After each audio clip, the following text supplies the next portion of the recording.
there when he wrote it. Drew searches the database with their clues so far, encouraging Max to do what he does best. Bullshit. Time's up, and they ask Drew what it's going to be. And of course, the comments contain all kinds of unsavory ideas, settling on the most innocent of stripping. Taking his shirt off as the demon commands, Max is hesitant, but Drew tells him, not to worry, as we'll keep the shot tight so no one can see anything. And looks down, seeing their viewers have cracked 400,000. Yet when he is naked, Drew can't switch the angle, giving the audience a nice shot of Max's bum. But the girls seem okay with it, though. He's all right, you had your fun, snarling hardly, and brings down the entire light rig. It turns on the pictures to all face him in a spotlight. The Hokey Pokey song turns on, the demon grumbling, you know the moves, which Max does helplessly. At one point, David's hand caught in a spinning fan. Disappointed, she asks for more enthusiasm. Sabrina and 500,000 people are depending on him. Drew goes to the breaker and tries to stop the stream, a spark exploding out, blowing him back, and shatters one of the lights, glass now all over the floor. He's forced to put his feet on the glass, Max groaning in anguish, although there is no relief. The lights turning up even brighter, and oddly the blood appears to go backwards.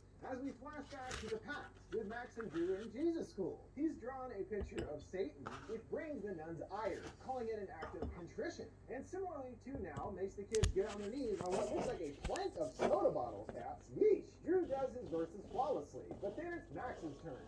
His friend holding his hand in support as he struggles through them, the nun shoving his knees down even harder. Wow, that's pretty harsh.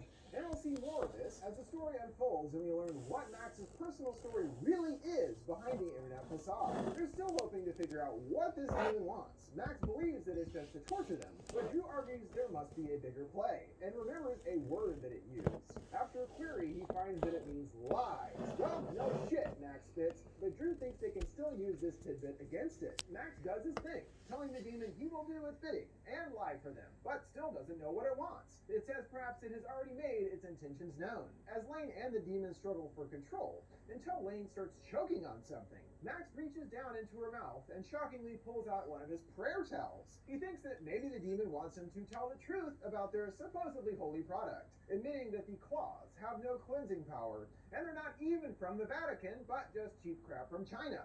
Additionally, the holy water is just from his bathroom sink, and it looks like it's working. He continues that he knew better and went with it, ashamed of his actions, and begs the audience for forgiveness. Then Lane is asking Drew to just imagine those sweet, sweet waters of Bali, and they'll be there soon. And the demon takes her back, choking again. Assuming there's something else trapped, he reaches back into her mouth. This time, she chomps down on his fingers until severing them, and spits a poignant journey. He's not as innocent in this whole thing, it turns out, as he also has his own sins to confess. He reveals that the last year he's been keeping the majority of their profits, about 70%, feeling the whole show runs thanks to him. All Max has to do is show up. Though Max tells him, I forgive you my